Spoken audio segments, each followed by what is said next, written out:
የአማራ ህዝብ ለምንድነው አጠንክሬ ማነሳው? እሱ ላይ ግን መናገርና መጨረስ ፈልጋለሁ። ከሌላው ህዝብ እንትን በማለት አይደለም፣ ግን ኢትዮጵያን ለማፍረስ ሮማን ፕሮቻስካ የሚባለው የኦስትሪያ ቆንስል የነበረ ሰው አዲስ አበባ መጥቶ የጻፈው ጽሁፍ አለ። ከሀገር ሲባረር ከኢትዮጵያ ተባሮ ነው የወጣው በስነ ምግባር ብልሽት ሲወጣ ዘ ፓውደር ባረል ወይም የባሩድ በርሜል የሚባል መጽሐፍ ጻፈና ኢትዮጵያን ማፍረስ ከፈለጋችሁ በጦርነት አትችሏትም፣ ህዝቡ አንድ ነው፣ በቻላችሁ አቅም አማራው ላይ ጥላቻ የሚነዙ ግልጽ የሆኑ መልእክቶች እንዲደረጉ አለ። እንደምታዩት የአኖሌ ሐውልት ቆመ። ተስፋዬ ግብረ እባብ ወይም ገብረ እባብ ይሉታል ሰዎች፣ እኔ ግብረ እባብ ነው የምለው። የቡርቃ ዝምታ የሚባል አስቀያሚ መጽሐፍ ጻፈ። እነ ገብረ ኪዳን ደስታ አሁን በህይወት የለም።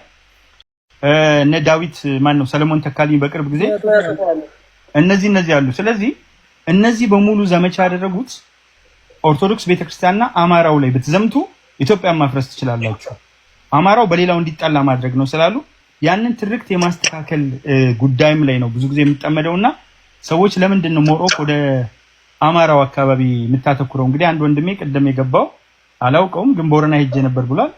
ኦዳ ጋርደን የሚባል ትልቅ ግቢ ያለን ያለማጋነን ከከተማው ሰፊው ግቢ የኛ ግቢ ነው እና እዛ ውስጥ ነው ተወልጄ ያደኩት።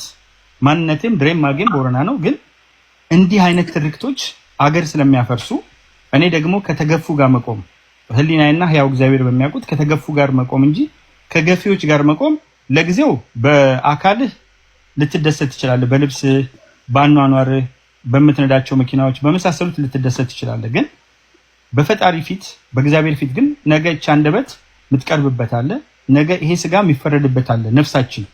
ስለዚህ ነፍሴን አስኮንኜ መኖር ስለማልፈልግ ነው። ከእምነት አንጻር ከሄደን ጎንደር ሄጄ ነበረ።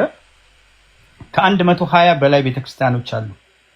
ለእምነቱ ሮብና አርብን እንበል በጸሎትም እንበል ከሰዎች ጋር አብሮ በመኖር እጅግ የሚገርምና የሚደንቅ ነው። ወደ ጎጃም እኔና ብርጋዴር ጀነራል ካሳይ ጨመዳ የነገሌ ቦረና ሰው ናቸው። የክብር እንግዳ ሆነውን ጠርተውን ሄደን ነበር። ስንሄድ የከተማው ህዝብ በሙሉ ያለማጋነን ሁሉም መኪናዎች ሁሉም ባጃጆች ወጥተው ልክ አንድ መሪ ትልቅ መሪ የሚመጣ ያህል ነው አቀባበል ያደረጉልንና እዛ ስንቆይ የነበረን ነገር የሚገርም ነው። ባህር ዳር ሄጃለሁ በጣም ብዙ ጊዜ። ሰሜን ሸዋን እንዳለ ከደብረ ብርሃን ጀምሮ 12 ቀናት ከአርቲስቶች ጋር ሆነን አርቲስቶች በአውቶቡስ እኛ ደግሞ ቪአይፒ መኪና ነበርና በዛ ሆነን ዞሬ እዛ ጋር ማየት ይችላልው። ወሎ ከዳር ዳር አዳርሻለሁና ላሊበላ ሄድ ነበር፣ ገዳማት ሄድ ነበር። ስለዚህ ለእምነቱ ለክሩ ሟች መሆን ብቻ አይደለም። ሰው የፈለገ ሊሆን ይችላል። የመሸብኝ እንግዳንኛ ያሳድሩኝ ሲል የሚያሳድር ላሊበላ ሲሄድ ሳሚ የሚባሉ አሉ።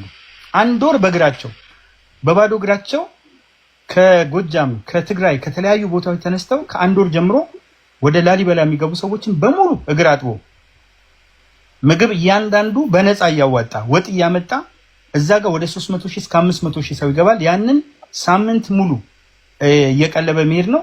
ባህር ዳር ሲሄድ 40 የነገሌ ቦረና ልጆች ማህበር ሰርተው አሉ። ጎንደር ሲሄድ የሶሻል ሳይንስ ዲፓርትመንት ኃላፊው የነገሌ ቦረና ልጅ ነው። እንደገና ደግሞ የፖሊስ ኮማንደር አብሮኝ ያደገ ጓደኛዬ ባህር ዳር ላይ አለ። በሄድኩበት ቦታ ሁሉ እኔ እንጃ ምን ብዬ ልንገርህ፣ በአንድ እንጨት ሲሄድልህ ማን ነው በአንድ እንጨት ሲሄድልህ ማለት ሰዎች ሲሞቱ የሚሄዱት ነው። ብላልኝ ጠጣልኝ በሞቴ እያለ ለሰዎች ብዙ ነገር የሚያደርግ እኔ ደግሞ በዲቁና ስላገለገልኩ ረጅም ጊዜ አውደ ምሕረት ላይ ማስተምር ስለነበረ ከልጆቻቸው አስበልጠው እንጂ አሳንሰው አይደለም ያስተማሩ አስተማሪዎች ነበሩኝ። በጣም ሃይሊ ዲቮትድ ናቸው። ስለዚህ በሃይማኖትም ብንሄድ በሀገር ፍቅር ብንሄድ በሰንደቅ ዓላማ ፍቅር ብንሄድ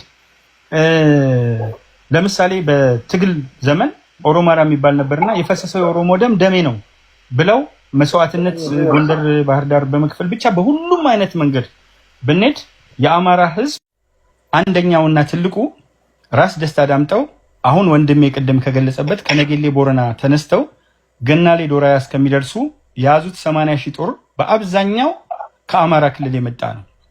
ይሄ ጦር ለሀገር ካለው ፍቅር ለሀገር ካለው እምነት አንጻር እዛ ቦታ ላይ ሄዶ 40,000 የሚሆነው በወባ ህይወቱን አጥቷል። 35,000 የሚሆነው ደግሞ በዓለም አቀፍ ደረጃ በተከለከለው መስታርድ ፖይዝን ጋስ ወይም ደግሞ መርዛማ ጋስ ህይወቱን አጥቷል። የተረፈው ወደ መካከል መጥቶ መታገል ጀምሯል።